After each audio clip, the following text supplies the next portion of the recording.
Hi, this is APA, the Australian Physio Association Tradies Month, and I'm here with Mark, who's a tradie who I've treated for a number of years, since 2011.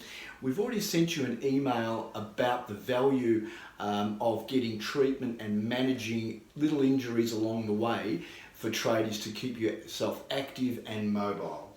Now, as I said, I've treated Mark since 2011. He initially came here from a referral from an orthopaedic surgeon for quite significant osteoarthritis changes in his knees. And as you'll hear later, we've gone through a whole range of treatments and a whole range of different pathologies over the last 13 years to keep Mark mobile and active in his work and now into retirement.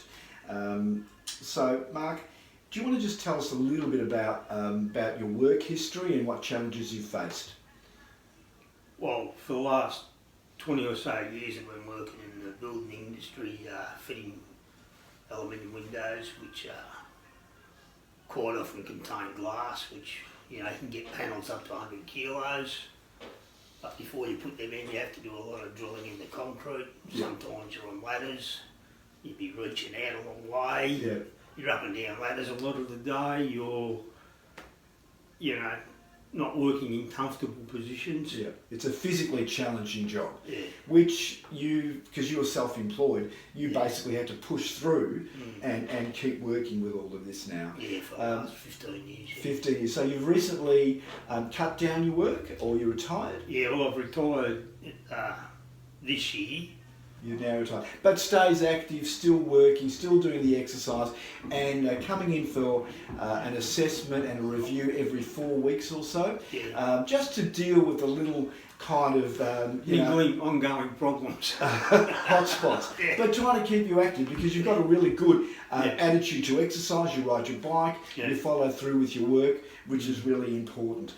Now, I'll go through a little bit about your long and varied history, and I'm not taking sole credit for this. From time to time, we've had to send you back to your GP for various interventions like cortisone injections into your shoulders. I think you've had a trigger finger. You've also got quite a lot of degenerative change in your left wrist, which is still an ongoing issue as well. But we've mainly just kept on top of these things as best we can.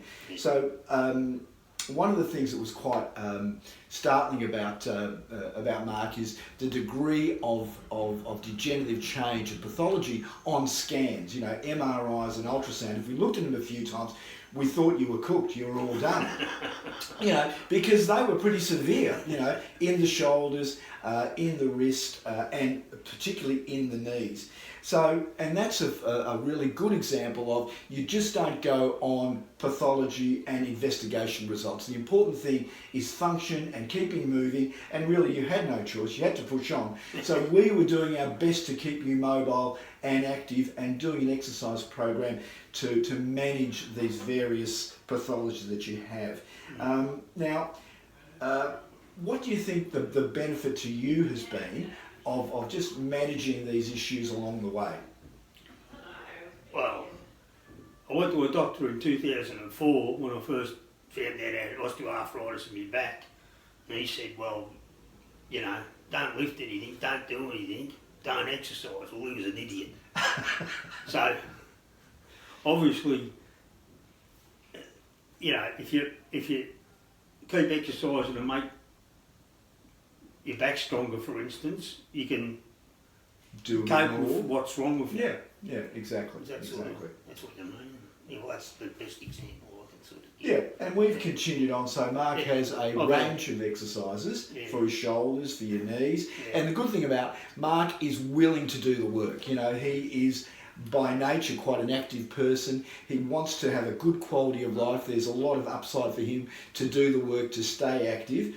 And so we think that what we've done, we haven't changed the pathologies that are already there. That's happened through his work and through loading and all the heavy work you've done.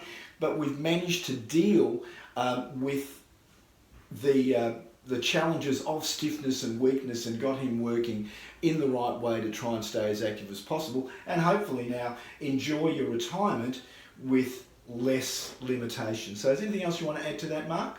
Well, a good example was like back in 10 years ago, I couldn't, I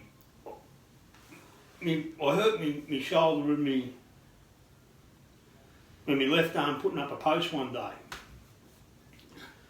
And then not long, about 6 months or a year later, I got frozen shoulder on my right arm. They were terrible scans. Both of those, I couldn't actually swim. Yep. But after doing all the exercises and about a year later, I could actually swim again. Yeah. So you've actually seen you've got a recovery of function as well. Yeah. Exactly. So that's the message here. I couldn't swim with either arm at one stage. The message here is that, keep active, get some assistance when you need to. Don't be just frightened by the pathology changes. The most important thing is function. And with Mark, I think we've worked for a long time with Mark, dealing with various different pathologies, various challenges that he's had, and I think we're doing really well. So that's the importance of managing injuries as you go and keeping tradies active and moving. Thanks.